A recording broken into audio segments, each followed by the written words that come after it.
Don't take advice from someone that you wouldn't trade places with. So if any of this video comes across as advice, ask yourself if I'm really an appropriate source for that. With that said, let's get into 10 principles that define my grind set, my grind mindset. Do people even say that? I don't really care. Number one, work hard and expect nothing. People feel like effort should equal results. They feel entitled because they practiced or they tried really hard at something that means that they deserve results, but that's not actually how the world works. So you have to constantly work hard. That's actually the minimum. That's the expectation. You always have to work hard. And then try to find different ways to adjust, adapt, and improve what you're doing because the results are not guaranteed, which gets into a second principle of making your goals revolve around your effort and your input. Make your goals revolve around things that you can control because you cannot always control the results. I know that results are mostly what we care about, but you can't control how many followers you're going to gain if you make a good video or not. You can't control how much weight you're going to lift if you go to the gym every day. You can't control whether or not people are going to like you if you're really yourself. So in my opinion, better goals to have are how many days in a row can I be healthier? How many workouts a week can I do for the next 3 months rather than focusing on lifting a certain amount of weight or losing a certain amount of weight? How many days can I eat healthy in a row? Or for content, for example, rather than focusing on, I want this many followers, subscribers by this date, how much content can I put out between now and then? How much better can I make the 10th piece of content versus my first piece of content? Focusing on that because we can control that. You might do something that you feel is really good and it doesn't get the results, but if you've ever had experience improving and getting better at something, you'll know that sometimes if you do something really good and it doesn't work the first or the second time, the fourth, fifth, or 10th time, it will be a breakthrough that you want. You talk about the overnight success. Sometimes you see someone blow up overnight, but it's really all the work that they've done before that prepared them for that moment. And oftentimes that overnight success is actually a result of an opportunity that's presented to them. Once again, you can't control that opportunity being presented. You can't control your preparation and being ready for that moment. So make sure that you're ready. The other thing with opportunities, this is a little side note, opportunities will come. Opportunities will always present themselves. The question is, A, are you available and open to seeing that opportunity? And B, of course, are you prepared for that opportunity when it's there for you? Sometimes we miss out on something and we feel like, oh my goodness, I'm never going to get that opportunity again. That's simply not true. Richard Branson famously said that business opportunities are like buses. There's always going to be another bus. If you're sitting at that bus stop and you miss the bus, there's going to be another bus. And to that, I say, will you be ready for the next opportunity? The third principle is related to that because changing your mindset, your perspective, your attitude will influence the events that follow. It'll subconsciously influence the way you behave. It'll change the way that people behave towards you. It'll change the way that the universe interacts with you, if you believe in that sort of thing. Focus on the stuff that you care about and put your effort towards what's going to make you better. Again, don't focus on results and just make sure you're showing up every day, which goes into my fourth principle that success is a marathon. It's not a sprint. Too many people are out here sprinting. Too many people are out here trying to make it right now, very impatient. And it's very easy with social media for young people to look at other young people that are succeeding and want that right now without A, maybe knowing the backstory of that person and all the work that went into that, or B, not realizing that that person might not be built for longevity. So someone that you're looking at envious of and really trying to be in that place right now, maybe in a year or two, they're actually not built to last and they fizzle out. And you don't want to do that either. So make sure that your mind is ready for that and make sure that you treat success as a marathon, as something that you're going to place one brick every day, very well placed. And if today you only place one brick to build that wall, to build this house, you're going to place it really well because that's a pretty simple task to just place one brick. But when you look back after a month or 6 months or a year or 10 years, that's going to be a really stable structure because you really focused individually on every single placement rather than trying to get the house built in a day, right? Rome wasn't built in a day. You know that saying. So number one, work hard and expect nothing.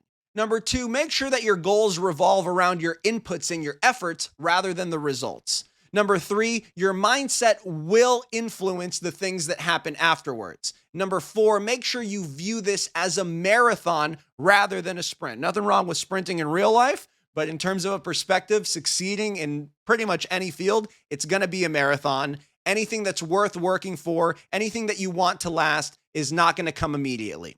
That goes into number 5 now, creating space. I really believe that less is more.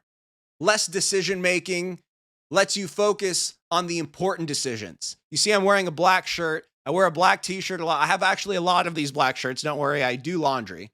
And that's because it's one less thing for me to think about. It's simple. It's not distracting. It lets you focus on me. When you go to an orchestra, you go to a symphony, they're all wearing tuxedos because you don't want to be distracted by what they're wearing. You're there to enjoy the music, to enjoy the show. Kind of the opposite of some musicians that really do the whole costume thing. Again, that's part of their show. But at an orchestra or a symphony, you don't want to be distracted by what they're wearing. The Beatles, I think, just wore black ties and simple suits. So less is more. If you have had a lot of friends in your life, you know that some friends are better than others. If you've ever gone viral on the internet, you know that it's the big viral videos that gain you following rather than a large volume of bad videos, right? So quality of friendships, quality of content, quality of work at your job, that's actually what really matters. Create space for that. Again, this is my personal opinion. I like to have less possessions. I like to have less things in my life because that's not where I derive value. It's more thinking. It's more things to put away. I like open, clear space. I like high roofs. I like being outdoors. Again, all of this is my perspective. I'm just sharing some of my thoughts. Create space in your life so that you spend less time with decision fatigue, especially for things that don't really matter. And if you find that some of your friends are creating more work than they are adding benefit, maybe that's something to think about. Number 6, don't be afraid to fail because failing is inevitable. You will fail.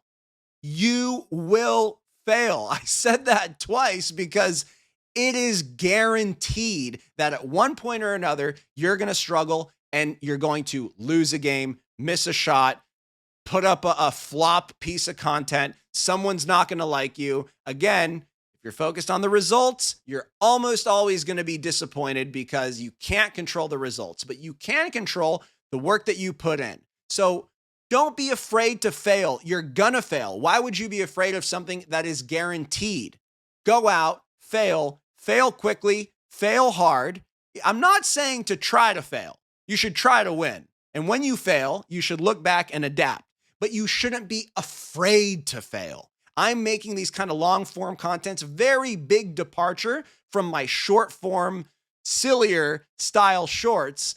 This is me taking a risk. This is me maybe failing. I don't know what the results of this video are going to be, but what I can control is my input and my effort here. So I'm not afraid of this video not getting a lot of views or comments saying, oh, what a waste of time. Why would we listen to this guy? I can't control that. Now, when that does happen, I'm going to look and think and meditate and sleep and what did I do wrong? What could I have done better? But I'm not afraid of actually failing. In fact, if you look at the title of my last couple long form videos, my failed music career, right? Failed podcasting, fired from my dream job. Of course, I use the term fail and I use failure because that's good clickbait for the video, not misleading clickbait, but it's objectively viewed as a failure that my rap career never took off. But all of a sudden now people are calling for more rap songs. Again, it's all about the way that you see it. I don't actually see those as failures, regardless of what you might see in the title. So don't be afraid to fail. Now I might contradict myself with the next point, but also don't give up too soon, but know when to give up. Okay? So let's dive into this one. It's a little bit more nuanced here. A lot of people, you'll hear a lot of people say, never give up. Never give up. I don't quite believe that. I don't quite believe that you should never give up. But I do believe that most people give up too soon. So that's actually what I think most people mean by never give up, is that if you really want something, if you really 100% really want something, then you shouldn't give up on it yet. I'm still not going to say ever, but you shouldn't give up on it yet. Too many people give up too soon. Keep trying, keep trying, keep trying. If you see and everything that's pointing to you that this isn't going to work, it's also okay to walk away from that. You can always come back to it. You can completely change your career trajectory in your early 20s and go back to that career trajectory if you want in your later 20s. Some things require a 3 or 4 year degree, but even 3 or 4 years in the grand scheme of a 60, 70, 80-year-old life is not the end of the world. It's important sometimes to remind yourself that a lot of successful people in the world, authors, directors, big type of career successes, only happened a lot later in life. We're usually inclined, especially because of social media, to focus on the 17, 18-year-old that just became a millionaire by day trading or crypto or social media influencer or YouTuber. But a lot of people have gotten that big breakthrough moment in their 30s or 40s. A lot of people that you really respect. But again, because of social media, because of even athletes, right? A lot of athletes are pretty much going to retire in their mid 30s, but that's not the actual reality of most jobs. I'm 31. I had overnight success on social media when I was 27, but I'm trying to build a long career here. So it's okay with me that it took that long, and it's definitely okay that I failed for 10 years in a row before I finally had some overnight success. Number 8, nothing is ever as good or as bad as it seems. Our brains do this thing where we catastrophize or blow up situations, right? We exaggerate them in our minds, looking at something and saying that is perfect. That it's not perfect. It's not that good. Or conversely, looking at a very bad negative situation. This is the end of the world. Oh my goodness, I'm never going to recover from this, blah, blah, blah. That's usually our minds exaggerating things. So take a step back, try to keep it smooth sailing, because if I go through my comment section, you're going to see one guy that says, this is the most unfunny person on the internet. I can't stand seeing this guy's face. And the next comment might say, wow, this is the greatest, blah, blah, blah, blah. And of course, imagine if I was really on that roller coaster getting sad when someone didn't like me and really believing that I'm the greatest at anything. Of course, that's not true. And I appreciate anybody that says those very nice things to me, but I can't be actually believing that I'm the greatest or the funniest at anything. At the same time, I really shouldn't be believing that I'm completely worthless or that I'm not bringing any value to anything that I'm doing. So nothing is ever as good or as bad as it seems. Number 9, don't take advice from someone you wouldn't trade places with. That's how I started this video, and I firmly believe that when you're doing anything interesting, everybody around you is going to have an opinion. If you're a musician, if you're making content, especially on social media these days, everyone around you has an Instagram account, has a YouTube or a TikTok. So they're going to say, well, you should do this. You should do this. Respectfully, what do they know, right? Are they successful at that? Are they good at it?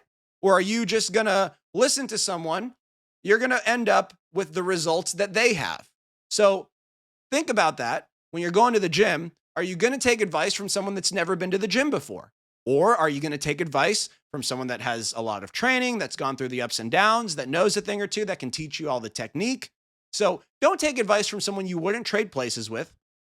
And another little side note from that is I recommend taking advice and picking and choosing what you actually want to do, because you're going to have to live with the results of your efforts. So even when you have someone that you would want to trade places with, although we shouldn't live in envy, if you see someone that you're striving to get to where they're at, maybe don't follow it as the gospel. Just take in their advice and grab the pieces that you want, take your own risks, and live with your own results. Because ultimately, you're the only one that's going to live with the results of your efforts. The last thing that I have for you is to be nice to everyone. You really don't know where someone can be valuable or where you can provide value to someone later on, for example. And it doesn't mean that I'm best friends with everybody, but you never know what someone's going through. You never know what they can offer you. Sometimes listening and learning from someone, whether they're going through something good or bad, can be very valuable to you. You don't have to necessarily experience all good and bad things to learn from them. So be nice to everybody. When you put good energy out there, people will give you good energy. and good energy leads to good things.